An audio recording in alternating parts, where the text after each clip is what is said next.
This episode is sponsored by Incogni. Listen, guys, I don't know about you, but I get real tired of managing the spam and cold outreach to my contact info. Those annoying emails, phone calls from unknown numbers, wasting our time and valuable attention. Not to mention the bad stuff from data breaches, which are rising every year.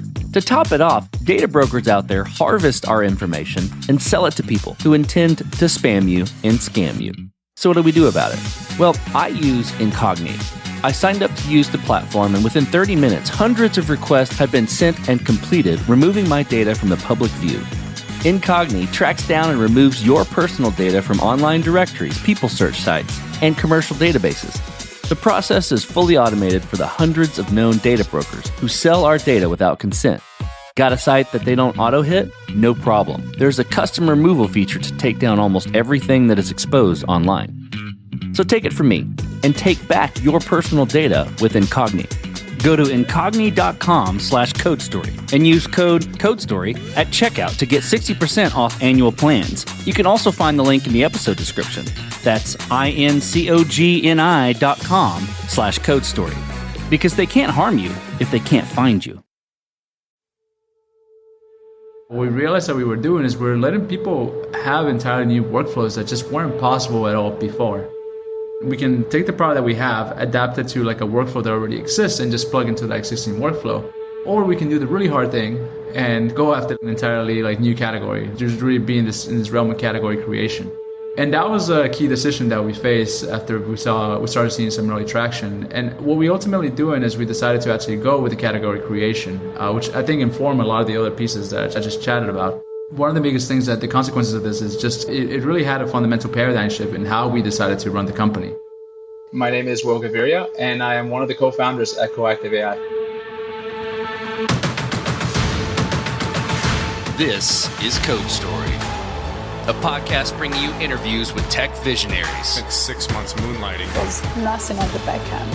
Who share what it takes to change an industry. I don't exactly know what to do took next. many goes to get right. Who built the teams that have their back. Company is its people. The teams help each other achieve. I was proud of our team. Keeping scalability top of mind. All that infrastructure was a Yes, pain. we've been fighting it as we grow. Total waste of time. The stories you don't read in the headlines.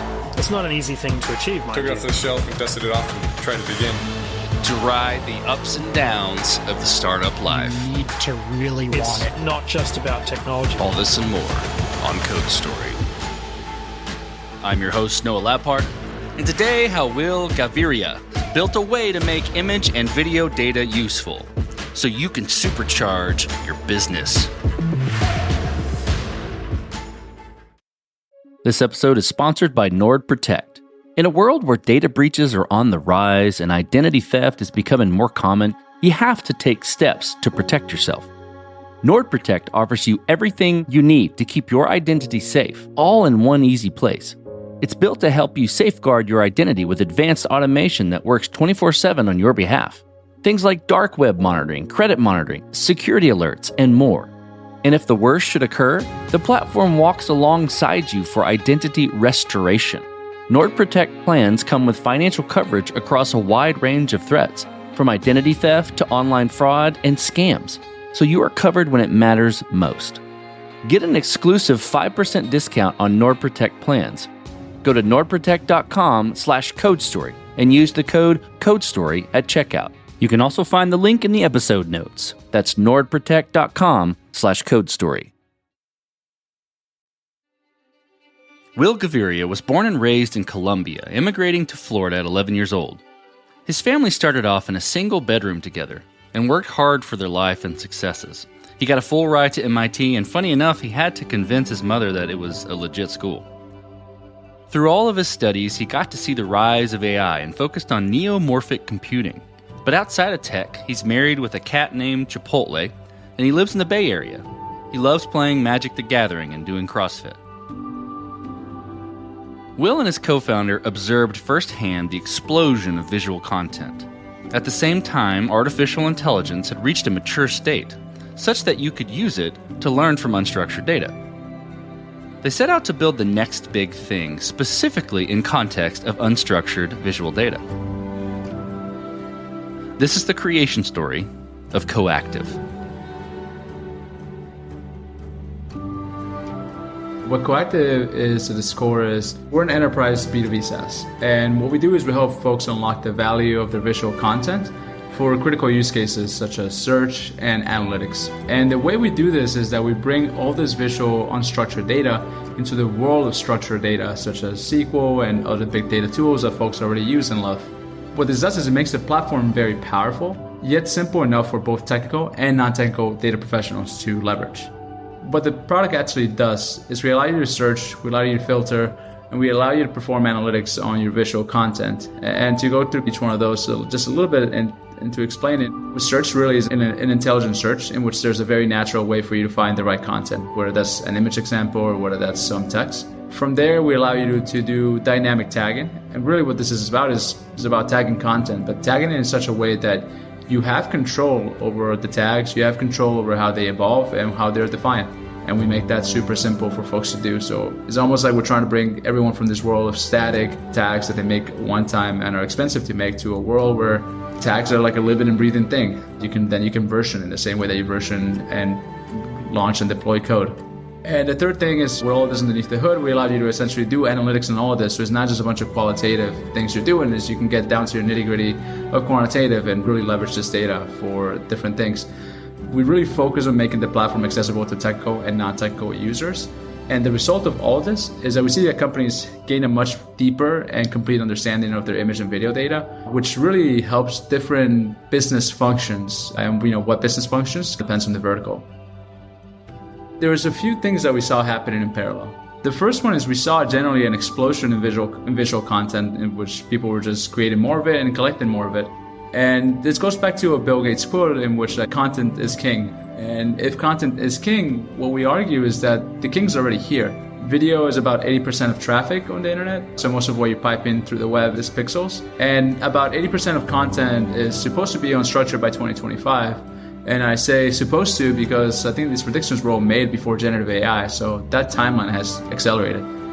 The second trend that we saw is that AI had reached a sufficient enough maturity with transformers back in 2019, such that you could really make sense of unstructured content at scale. And what was really happening is we were setting up this big data movement around unstructured data. The parallel there is in the early 2010s, you had a lot of data that was structured data, and distributed computing really helped take advantage of a lot of that content. What we have is a lot of unstructured data that's being collected in a mass, and this movement, this time around, the unstructured data movement is going to be powered by AI. We said to ourselves, someone is going to build the next Spark, the next Ray, the next, MapReduce, Hive, for unstructured data. And back in 2021, we said, hey, let's make sure whoever does it that's us, specifically within the context of visual data. Let's dive into the MVP then. So that first version of the product you built, how long did it take to build and what sort of tools did you use to bring it to life? The MVP actually happened in two stages for us.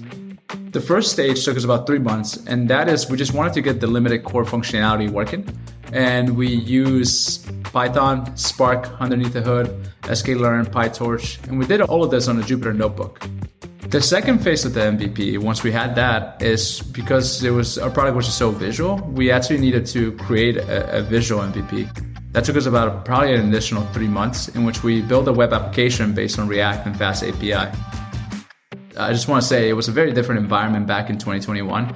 There was a lot less off-the-shelf software for AI than there is today. And so we had to build a lot of things in-house. So we had to build an in-house vector database when one didn't exist. We had to build an in-house data versioning system, etc. If there's any piece of advice I can give is use off-the-shelf to keep up. But if you find that you're having to build a lot of things in-house, that's usually a pretty strong indicator that you're on the right path. Anyway, just a little aside.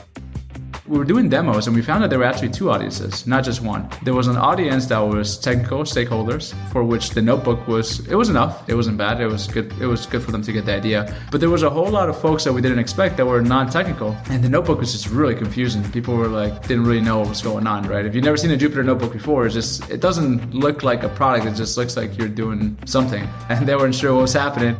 Our product was inherently dealing with visual content, so it needed to be visual and have a strong UX. And so that's where we brought in a fantastic full stack software engineer. Also, honestly, is an amazing UX designer. And she helped us build this entire web application. And from there, once we had that second MVP, we found that, hey, we were really hitting it with both audiences, where the technical folks got it and the non-technical folks also got it. Going forward, we realized, hey, those are both two consumers that we need to address and two stakeholders that we really need to convince. I hear the decisions and trade-offs you're having to make at a high level, but dive into them a little bit for me, and maybe one or two that was really important. Maybe the off-the-shelf versus the building your own kind of point there, but work through some of those decisions and trade-offs that you really had to dive into, and I'm curious about how you coped with those decisions. Taking a step back, one of the things I realized in the very short term after we built both MVPs and we were having a lot of these demos is that a lot of these folks were expecting something that was just like, oh, can I do something cheaper, faster, better? And more so than that, what we realized that we were doing is we're letting people have entirely new workflows that just weren't possible at all before. We can take the product that we have, adapt it to like a workflow that already exists and just plug into that existing workflow. Or we can do the really hard thing and go after an entirely like new category, just really be in this realm of category creation. And that was a key decision that we faced after we started seeing some early traction. And what we ultimately doing is we decided to actually go with the category creation, which I think informed a lot of the other pieces that I just chatted about. One of the biggest things that the consequences of this is just it really had a fundamental paradigm shift in how we decided to run the company. I think there's a part about the product and the go-to-market and sales that I could butcher my way through, but I'll refer to an amazing article by Martin Casado on essentially, this is an A16Z blog. He talks about market annealing. What's probably closer to home for us was with the team, right? Like we needed to really ultimately sell this vision. We had to make category creation the North Star of the entire company. And we had an amazing conversation with Tim Tooley from Menlo Ventures, and he recommended this book, Play Bigger. Buddy and I went and read it, and we thought it was just absolutely amazing. So we actually ended up doing is we flipped that to the entire company. So we read the entire book of Play Bigger as a company for like a company-wide book club. And that was actually an amazing alignment tool because the key outcome is we understood what we were doing. We set that North Star, and the whole team and the company was frankly like re-energized and aligned on that vision, which probably was one of the most important things that we've done like as a team activity. Let's move forward then. So you've got your MVP, it's working, you're gaining some traction. How did you progress the product from there and mature it? And I think what I'm curious about there is how you went about building your roadmap. And what sort of criteria were you putting together to say, okay, this is the next most important thing to build or to address with Coactive? Listening to customers is actually super, super important. And I say listening specifically, not talking, but like actually just listen to them. This is something, one of the things that really informs our general direction in this is we have an amazing company advisor, Ken Coleman, and he always says this thing where he says customers don't buy a product, they buy success. Our number one job as founders is what is the success that people are willing to pay us for? Essentially, you build a product that lets you figure out how to answer that question. These are like the early days of the company. You build an MVP to essentially help you answer that question, right? Once you know the answer to that question, you build a roadmap that delivers the success to customers. And so what that effectively meant for us, it meant making progress on things like scalability, right? We're at the enterprise scale of data, and so we need to return results from terabytes in seconds, right? There's no silver bullet there, and so it was just, to follow Ben Horowitz's kind of analogy, there was no silver bullets, there was just a lot of lead bullets that we had to build. While we could build up horizontal capabilities such as like search and analytics and dynamic tagging, solutions needed to be specific on a use case, on a vertical. And so that's really one of the things we really focused on. Where we are right now is it's definitely no longer an MVP stage. We're definitely like an enterprise-ready product. What's really interesting about this, though, is that besides the product, there's a lot of table stakes that are really important to get right within the context of enterprise SaaS. So we really prioritize them from the beginning. And these are actually really around security and reliability. Companies are giving you their most valuable asset, right? Their data. Really, the TLDR on this is we got SOC 2 certification super early in the company. Companies are also relying on you potentially for production systems, so that's one of the key things we came up with pretty early, just internal and external SLAs of guarantees. I think overall really is just knowing really well what industry you're getting into, and if you're getting in their enterprise, I can't emphasize enough how important security and reliability are for folks. So you mentioned we, and you mentioned we're building this and how you approach things. Tell me about how you approached building your team. And what do you look for in those people to indicate that they are the winning horses to join you? If I can flip that question, actually, is like before building a team, I think you have to know what company you're trying to build. And one of the things that we realized is we cared a lot about culture, right? So Cody and I come from different backgrounds, and we've been in different positions where, we were the only, I've been the only Latino in the room. Cody's been the only black person in the room. We wanted to have something that felt like a breath of fresh air, as opposed to just yet another tech company, if that makes sense. First thing we did before we even started hiring people, when it was just the two of us, we made some statements about here's what our culture is and here's how we want to build. Actually, one of the first things we say in our culture is that culture is actually our first and most important product. So we think of it really as a product. We have this whole nerdy thing where we publish it on GitHub. And the reason why we published it on GitHub is so you could actually see, people could submit PRs, you could see the commit history of it. So it wasn't just some plaque on the wall. It was like a really living and breathing thing that got updated and that was transparent. Once we understood what kind of company we wanted to build, then what we look for is we look for people that equally valued culture in the same way that we do, and people that could get the job done. Of course, it goes a little bit more in depth, right? Especially as how to get people that could get the job done. One of the first challenges that we had when building the company was how do we hire for people that could get the job done, right? For those folks that are thinking about that, I highly recommend this book called Who? The A Method for Hiring by Jeff Smart. And this was actually recommended to us by one of our company advisors, Matej Zaharia. And it's also, I believe, what they use for Databricks as a kind of a hiring model. And that's worked wonders for us. Really highly recommend that as a framework for how to find those people that could get the job done. Once people are onboarded, and how do you incorporate the team? How do you make them into winning horses? What we say is at Coactive, we build product, but we develop people. So really, it really is about building the right people to your team and just setting them up for success. The double edge of that sword is hey, you as a founder, you as a manager, what are you doing to ensure that they can actually meet those performance goals and to make sure that they can go even above and beyond? Let's flip to scalability then. And this will be interesting. Given what you're building, was this built to scale efficiently from day one, or at least with scale in mind? Or are you fighting this as you grow and gain traction in any sort of capacity?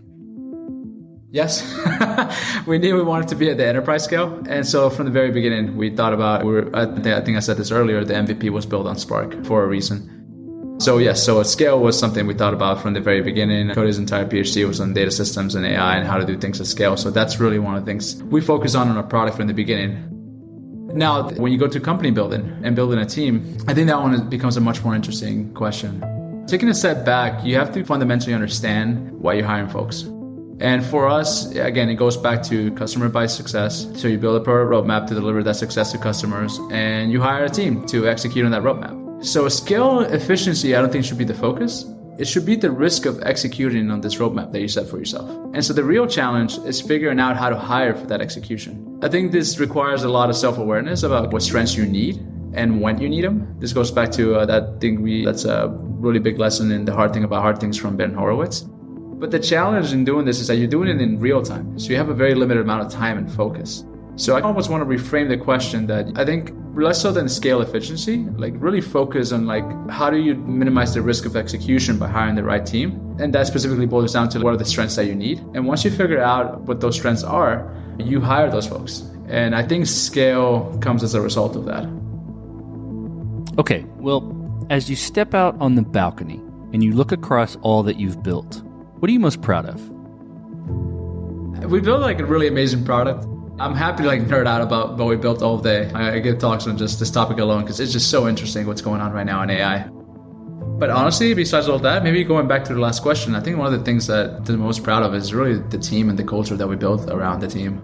Cody and I, from the beginning, we set out to build a different type of company. And when it was just the two of us, we could align on all of that. But now when it's 20 plus people and we've really taken it there, it's just amazing to see how far it's come. With this overall guided model of we build product, but we develop people, it's really easy to say these things. It is a lot harder to live them and bring your A game and bring your positive attitude every single day. And I think one of the things that I'm really proud as we look at the balcony is that both Cody and I as founders we've done that. We've really stuck to our guns, knew kind of what company we wanted to build, and stuck to that just every day, just showing up with a smile, showing up with the right attitude.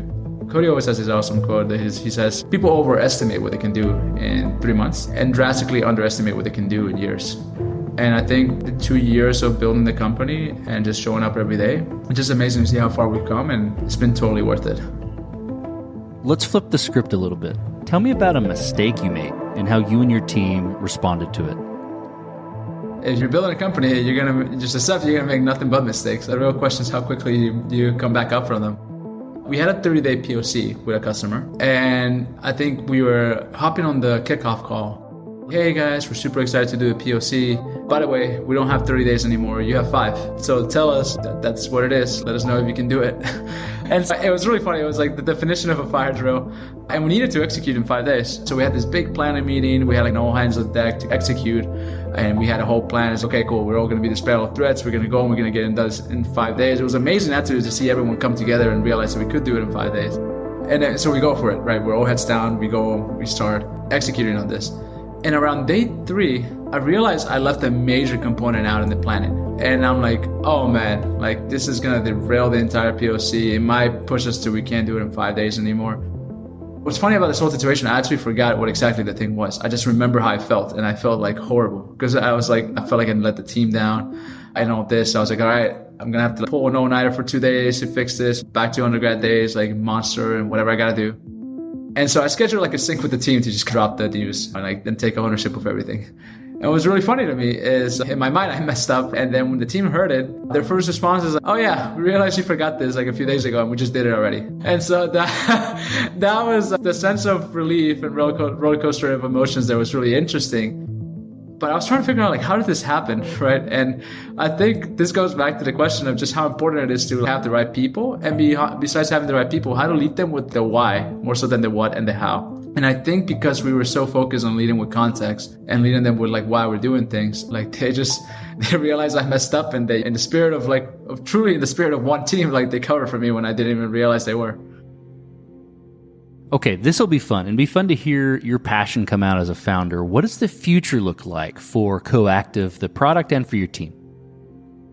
I think right now we're having like huge impacts with the existing customers and pilots, right? I think one of the things that's really interesting in going down this category creation route is we're not seeing like incremental improvements when we help people sign up for Coactive. It's like 10x, 100x. It's like massive leapfrogs in what they could do. Generative AI is creating a lot of unstructured content. Like we're no longer bottlenecked or rate limited by humans. So it's making the need for a product more and more urgent within this context of like enterprises accumulating a lot of unstructured content. And you combine these two, and I think we're just starting to scratch the surface of use cases as well. That's the thing. You just have a lot of unstructured content being created. Our product can really help like 10x, 100, and 100x people. What we're going to really focus on is take this opportunity, really heads down on that vertical focus and that solution focus. What are those really high value use cases that we can go after? For that execution, right now we're hiring for a PM and a product marketer. These are two really key roles for the product org. And I think as far as it goes to the future for product, that's where we're at. One of the things I'm always super grateful for is like we're getting a lot of traction. So we need a lot of hands on deck to actually deliver on that roadmap, on that success. We have a mature engineering organization. We have emerging functions within that engineering organization, such as there's really key domains of data systems, ML, and full stack that are super interesting because ML is at the heart of all of them. And it's just how do you build all those orgs around an ML first product? I think what I'm really excited for in the future is some of those folks that we will need to hire next. We are still hiring ML, we're still hiring full stacks, and right now we actually have someone today starting for solutions engineering, and we're probably going to need a lot more folks in the coming future. Will, let's switch to you. Who influences the way that you work? Name a person or many persons or something you look up to and why. Being a founder really means like you may be an expert in whatever functional area you've done before, but one of the key differences is that you have to become an expert at how to build a company. It takes a village. If you haven't done the company building thing before, you need a lot of mentors, a lot of folks who have done it before. Everyone has a unique journey and they have a unique perspective, and it's just always amazing just to hear the stories. I'll give a special shout out though to some of the folks within the company. Again, I just want to say there's a lot of them, but as far as within the company, we have a lot of advisors. Like Ken Coleman is an amazing advisor about how to just company build in general. Matej Zaharia, who is just an amazing guy overall, just the literal definition of a genius. And like every time we get to like nerd out and just talk about like what we're building, it's always an awesome time. Marcelo Brasan, who is amazing on the customer side. David Cook, we just brought on as an advisor. for security has just been super pivotal already, even in the short time. My own coach, Bill Tobin, who on the executive side has just been amazing, really helping me grow myself as the company builds. And of course, Cody, my co-founder, truly is like a team effort and like a dual effort between the two of us and the rest of the team. My wife and my kitty cat, Chipotle, as huge important supporters of when I come home. They really help me get through whatever's going on. And again, my family and my friends. The recurring theme I come back to is people are just ultimately what matter, right? Like your product can shift, your vision can shift, the market can shift, but like the people are the ones that are going to stay. Just realizing that value and really building actually meaningful connections with folks. I can't understand the value of that beyond just like the company built inside and all of that. I don't know. It's just, again, like we're all just like one giant village. So I don't know. For folks that maybe are thinking about founding and are more kind of process oriented and all of that, I really encourage you to think about the people that you're actually meeting, hear the stories, and just have a drink, grab a meal. So we talked about a mistake, but a little bit different spin. If you could go back to the beginning, what would you do different? Or where would you consider taking a different approach? It doesn't have to be a mistake. Could have been something that worked, even worked well, but maybe you tweak it a little bit. So we had an initial hunch when we started back in 2021. A key part of the company was actually making AI accessible, right? This is why we had this really big motion around like this actually bring this data to a flow where people are used to working within this data. So that meant SQL, right? Because if any data practitioner like generally knows SQL. And if it's something that could be done in SQL, then it opens up this entire realm of ways that you can interact with the data that just weren't possible before. Something that happened in the middle of us running this was OpenAI's ChatGPT. And there's many things you can say about what happened with OpenAI and ChatGPT, but I think the one key takeaway for me was I think a lot of the success was partially due because of how simple and approachable the interface was for anybody, right? Like when my dad's telling me about ChatGPT, that's when I know they cracked the case on UX, right? And I think that accessibility was extremely important. If there's anything I'll do differently now, is I will double down on that initial hunch that making AI accessible was a super key component of all of this. And so for anyone building today, I think I would definitely say double down on making whatever solution you're making accessible for folks beyond just say the ML team or just the data scientists, right? Because accessibility means that, selfishly, accessibility means that you have access to a larger market. And if you have access to a larger market, your product will have more impact. And overall, it's a bigger win for the entire ecosystem. Well, Will, last question. So you're getting on a plane and you're sitting next to a young entrepreneur who's built the next big thing. They're jazzed about it. They can't wait to show it off to the world. Can't wait to show it off to you right there on the plane. What advice do you give that person, having gone down this road a bit? So I'm not a guy that recommends like books. I am the kind of guy that you ask me a question, I'll try to answer it for you as much as I can. I'll point you to a blog and at most maybe a chapter in a book. So when I say these 3 books that I'm about to say, I am a strong believer that if you read these, you'll definitely level up as far as taking on that journey. The first one, this is like an absolute must if you're in this world of essentially like venture capital backed companies. The Secrets of Sand Hill Road by Scott Cooper.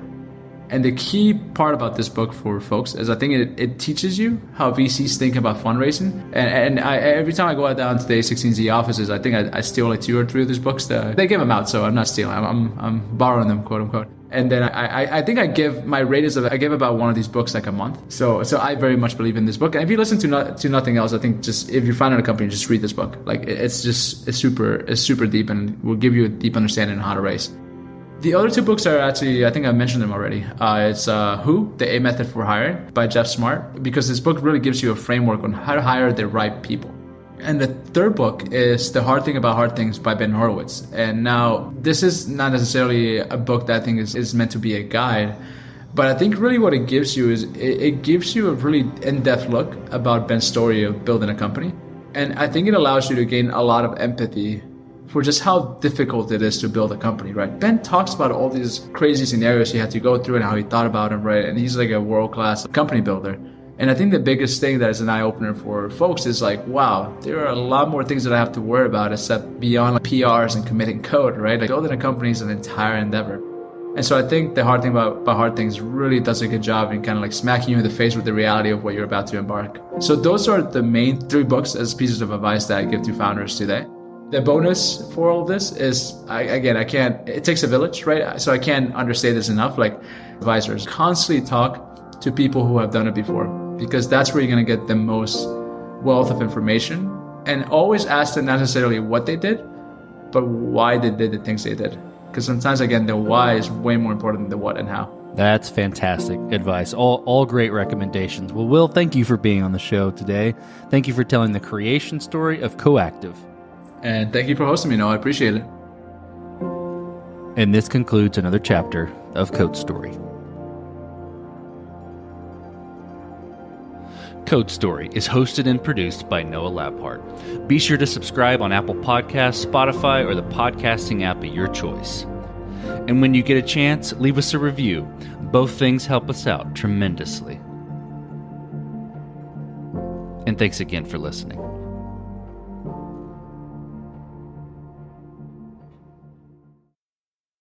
If you're a podcast host, listen up, this one's for you. My name is Allie Jackson. I'm the host of Finding Mr. Height, a dating and relationship podcast that I've been doing for 4 years now, sharing my positive and practical approach to dating that's built on my own life experience. And I wanted to share another experience that I've had, my secret behind monetizing my show. It's called Red Circle, and I was just telling my colleague about how much I love their platform. With Red Circle, not only am I getting a seamless hosting experience, but I also love the support I receive in ad sales. It's not just typical ad sales either. It's targeted opportunities based on my show and my life. And the platform is super simple. You just set your preferences and Red Circle matches you with sponsors that align with your show. You can vet every opportunity and their platform gives you great analytics. More recently too, my Red Circle team has brought me opportunities outside of my podcast on social media to really augment the podcast partnerships, bring them full circle. I just can't recommend them enough. If you want to give it a try, go to redcircle.com to get your free trial. That's redcircle.com for a free trial.